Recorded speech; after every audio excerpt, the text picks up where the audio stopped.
大家好啊！今日咧就想帶大家咧去睇下元朗油博路嘅簡約公屋啦。咁呢一條片咧就係一方面咧帶大家去遊覽一下，睇下而家呢個簡約公屋咧起成點啦。另一方面咧就係想俾多啲資訊咧俾居民知道啦，大概未來落成咗之後，附近嘅生活配套係點樣啊，或者附近環境係點樣啦。好啦，事不宜遲，我哋即刻嚟睇睇啦。嗱，首先咧其實我就係搭 76K 巴士咧喺青山公路嗰度落車再行入去嘅，因為暫時咧入去嘅交通工具咧就唔太多啦，你可以搭錦繡花園嘅村巴啦，入去錦繡花園入邊再行翻出嚟油博路呢一度啦，或者你都可以學我咁樣啦，搭巴士或者小巴咧去到青山公路落車啦，然之後再行入去嘅。係啦，咁你沿路會見到一啲好多錦繡花園嘅字句啦。咁其實咧呢個油博路簡約公屋咧係相當之近呢個錦繡花園嘅。咁啊錦繡花園咁你可以覺得係偏遠啦，亦都可以覺得呢個環境係清幽啦，都係睇你點樣睇嘅啫。咁好啦，我又講多少少嘅背景資訊先啦。咁簡約公屋係點嚟嘅呢？咁2022年嘅時候啦，咁啊特首咧就宣布首份嘅施政報告啦，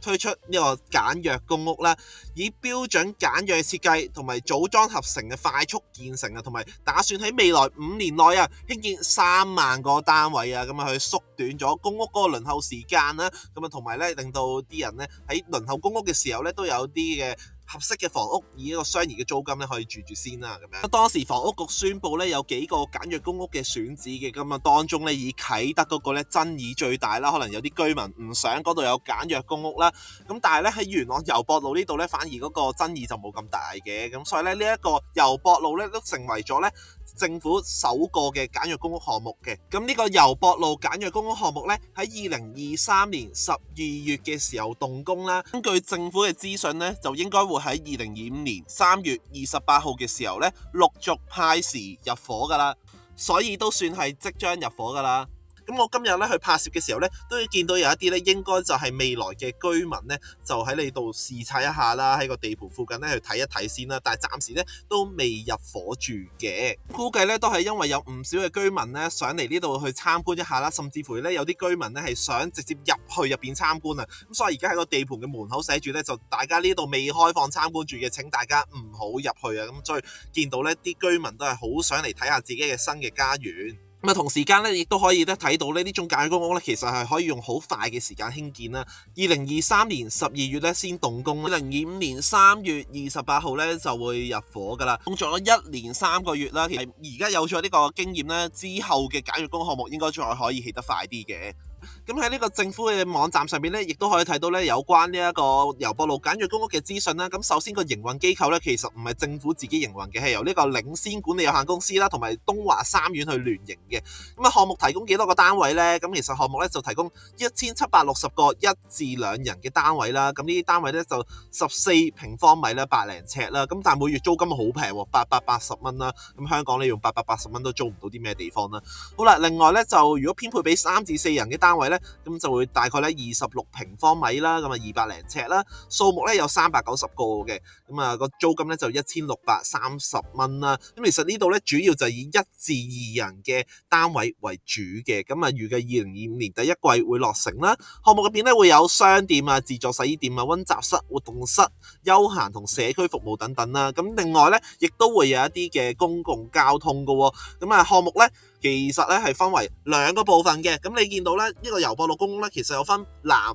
同北嘅部分啦，分咗2邊啦。咁喺南同北咧，各自都有巴士總站同小巴站提供呢啲交通服務嘅。咁啊，未來開辦嘅巴士咧係會2個總站都停晒嘅。咁啊，首先啦，有九巴嘅76號線啦。咁呢條76號線咧，由呢個油博路簡約公屋項目開出啦，然之後咧會途經新田啦，咁啊嗰個黃巴站嗰度啦，咁啊方便啲居民咧就去大陸啦。咁啊，最終目的地咧就會去到上水啦。咁你可能喺上水嗰度做一啲消費啊、買嘢啊，或者去嗰度返學啊，都應該係方便嘅。另外仲有一個路線咧，就係九巴嘅268路線啦。咁呢條路線咧就由油博路簡約公屋項目咧開去呢一個大欖隧道轉車站啦。咁喺大欖隧道轉車站嗰度咧就有各種嘅路線咧，你可以轉車啦。譬如你可以去九龍西啊、九龍東啊，或者係新界各個地方啊，或者過海啊，咁都應該係相當之方便嘅。咁啊，另外咧仲有小巴啦，36A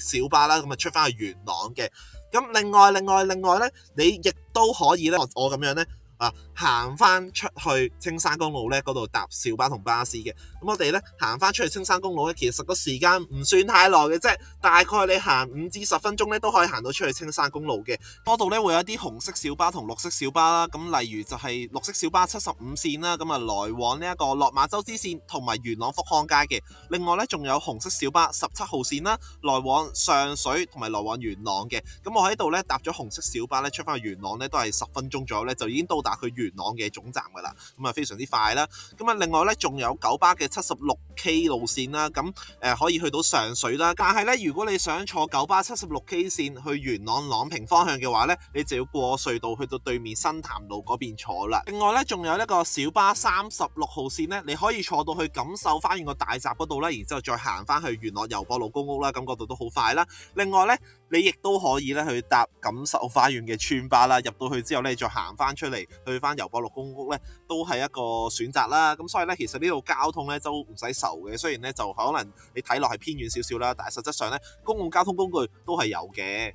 另外咧就再講埋附近嘅環境啦。本身我想放個航拍機咧去影下附近嘅環境嘅，只不過咧就係陰天啦同埋落雨啦，最後咧我都冇咁樣去影啦，咁因為有啲危險性啦。好啦，咁睇翻油博路附近嘅環境啦。首先油博路係一條比較窄少少嘅道路啦，單線行車啦。不過咧慶幸咧呢度咧交通流量咧就唔算好高嘅，咁但係咧你可能會諗啦，交通流量唔算好高，咁噪音係咪會少啲咧？但可能因為呢個油博路嘅簡約公屋項目咧，依然個工程係進行中嘅，咁所以咧都有微量嘅噪音啦。咁同埋附近咧亦都有啲嘅棕地啦，咁嗰度可能會有一啲嘅機器嘅喐動啦，咁所以咧都仲係有少少嘅噪音嘅。但係我覺得 overall 唔算太大嘅 ，OK 嘅。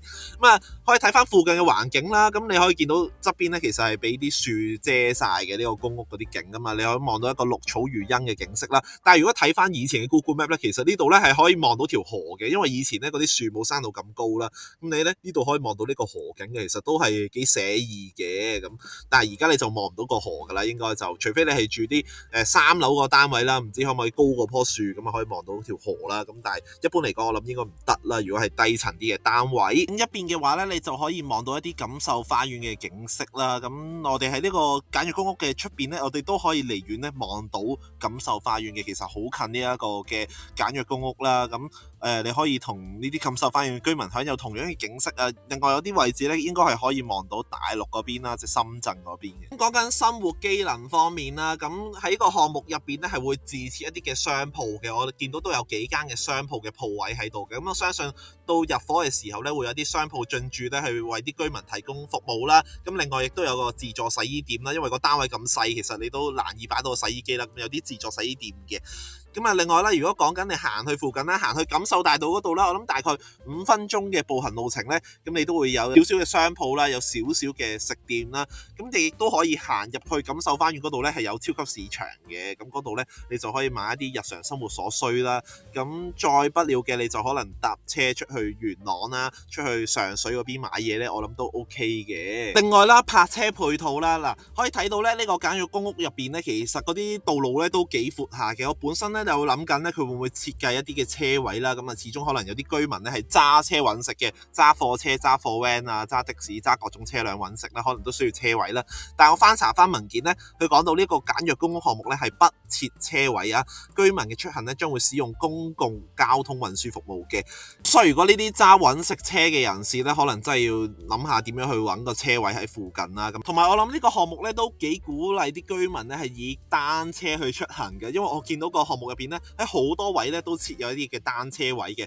咁而咧油博路咧正咧就係有一條單車徑喺側邊嘅。咁相信到時候咧啲居民都可以以單車出行咧，可能去附近嘅商店啊，或者甚至乎踩去遠少少嘅地方去買嘢啊，咁都可以嘅。好啦，今集咧就同大家嚟到油博路簡約公屋行咗個圈啦，同埋講解呢一度嘅歷史啦，同埋佢未來嘅交通情況啦，同埋附近嘅生活配套啦。咁今集去到呢度係咁先啦，我哋下次再見啦，拜拜。